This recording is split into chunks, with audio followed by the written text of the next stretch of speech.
La réélection de Donald Trump est quelque chose qui nous occupe tous en Europe et c'est pas une surprise parce que tout ce qu'il fait maintenant, sans l'annoncer concrètement, en de concrets termes, il a bien sûr dit depuis longtemps qu'il va faire beaucoup d'autres choses que pendant sa première administration, qu'il va préparer des propositions radicales et qu'il va essayer de véritablement mettre l'America First. Qu'est-ce que ça veut dire? En tant que coordinateur pour les relations transatlantiques du gouvernement allemand de 2022 jusqu'à novembre dernier, j'ai essayé de vraiment, véritablement comprendre ce qu'il veut. C'est pas possible parce que c'est pas cohérent. Mais quand même, sans être capable de vraiment prognostiquer ce qu'il va faire exactement, sa méthode d'action peut bien sûr être, disons, analysée et malheureusement, elle se réalise maintenant quand nous parlons aujourd'hui en avril 2025. Il est très important pour un pays comme l'Allemagne qui non pas seulement se définit par le franco-allemand, surtout dans la coopération européenne, mais aussi par la relation transatlantique dans l'après-guerre et dans notre développement après-guerre, y compris la réunification de l'Allemagne. Il est très important de comprendre que nous avons besoin toujours de relations excellentes, non pas seulement avec nos voisins directs, surtout avec la France et la Pologne, mais aussi avec les États-Unis. Et ça, non pas seulement pour des raisons politiques, mais aussi économiques et aussi de défense.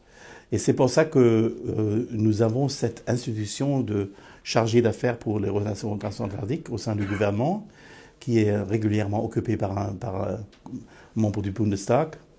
Et comme ça, j'ai essayé de bâtir des relations beaucoup plus profondes que d'abord avec des gouverneurs du Parti républicain, avec des sénateurs du Parti républicain, visitant les différentes conventions et congrès du Parti républicain, etc., etc. Donc, j'ai essayé de construire dans ces 2 ans, 2 ans et demi que j'ai occupé cette position, d'établir une relation assez étroite avec le Parti républicain et ses fonctionnaires. Mais, ayant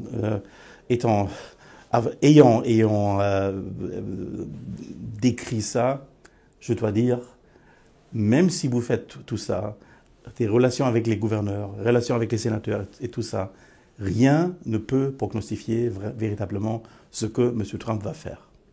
Et vous le voyez très concrètement maintenant. Donc, il est pour nous tous une situation qui est assez sérieuse parce que même si vous avez la meilleure architecture de sécurité dans l'OTAN, dans l'Union européenne, dans les Nations Unies, même si vous avez toutes les règles, même si vous avez tous les mécanismes, nul et rien ne peut éviter que si quelqu'un, comme le président des États-Unis, essaie de détruire cette architecture de l'intérieur. Donc, nous sommes dans une situation où l'Allemagne, dont le principal partenaire économique est les États-Unis, hors de l'Europe bien sûr, où l'Allemagne, se trouvant dans une situation économique pas idéale, sans croissance maintenant depuis 3 ans, où nous sommes véritablement en grand souci ce qui va se passer si Trump continue sur son course. Mais, encore une fois, je dis, quelle est la course, quel est son but? C'est pas très clair. La disruption et le changement de cours semble être un des principes. Et c'est pour ça qu'il est très important, surtout pour nous, Européens, de ne pas attendre ce qui sont ses prochains pas, mais de se mettre d'accord que nous sommes dans un impasse politique si nous attendons ce qui vient de lui. Autrement, c'est un appel à nous-mêmes de prendre la sécurité dans nos mains et de vraiment travailler sur l'intégration européenne maintenant plus que jamais.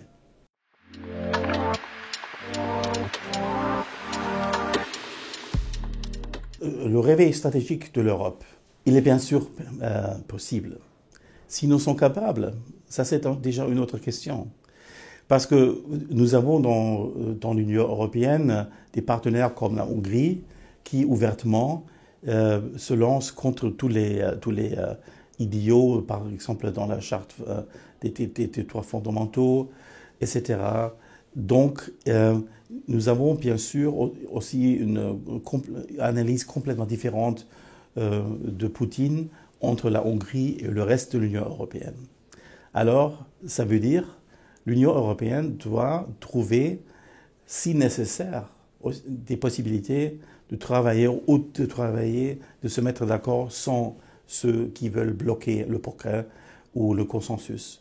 Ça va être très difficile, mais je pense que c'est absolument primordial de trouver de tels pas, parce qu'autrement, on ne serait pas prêt à réagir sur Trump. Et, je répète, il n'est pas suffisant de réagir sur Trump, il est important, très important, de changer de mode de travail, de devenir actif nous-mêmes. C'est la seule chance, c'est la seule méthode qui peut gagner l'attention et peut-être aussi, disons, le respect de Trump si l'Union européenne devienne plus active, plus compétitive sur le plan militaire, sur le plan économique, sur le plan financier.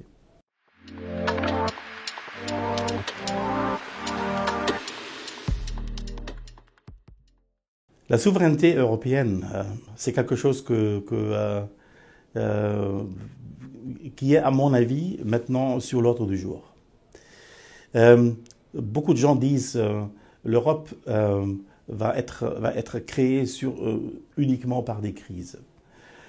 Alors, nous avons une crise. Sommes-nous capables de saisir le moment et de faire un pas vers une intégration plus profonde sur le plan militaire, politique étrangère, etc., etc. Ça va être difficile parce que là, nous ne pouvons pas de théorie, mais du pouvoir, qui véritablement est responsable, par exemple, d'envoyer des troupes, si nécessaire, dans une autre place. Ce sont les membres de l'Union européenne, comme aujourd'hui, ou ce sont de nouvelles structures que l'Union va fonder. C'est très difficile à dire. Nous sommes maintenant dans une situation où nous sommes plus ou moins une confédération, mais pas encore une fédération européenne. Sans la France, sans l'Allemagne, sans la Pologne, peut-être aussi, je dirais, aussi de nouveaux membres très actifs de l'Union européenne, comme la Finlande, sans la volonté de ceux nouveaux et anciens membres de l'Union européenne de vraiment changer quelque chose dans le modus operandi et dans le mode de décision, on ne va pas arriver à une Union européenne qui peut résister la pression qui est effectuée sur nous par la Russie, par la Chine et maintenant aussi par Donald Trump. Je crois que la France et l'Allemagne sont au centre de ces développements. Il faut être attentif que ce n'est pas une activité exclusive. Beaucoup de bonnes idées en provenance de la Pologne, des pays baltes, des Finlandais, etc., ont bien beaucoup de mérite. Donc, j'espère qu'on peut créer de nouveaux groupes de ceux qui sont prêts à avancer pour l'intégration européenne. J'espère bien que la France et l'Allemagne feront toujours partie de ça, mais ça va revendiquer que et la France et l'Allemagne sont aussi prêts à changer beaucoup de leurs pratiques politiques. La France, comme membre permanent du Conseil de sécurité des Nations Unies, Hein. La France a l'habitude de décider seule. L'Allemagne, qui a la tradition, par exemple, que toutes les actions militaires sont décidées par le Parlement ou avec une ligne très, très conservative dans la fiscalité. Tout ça va être sur la table où il faut en discuter et ça va revendiquer la capacité de faire des progrès dans ces domaines.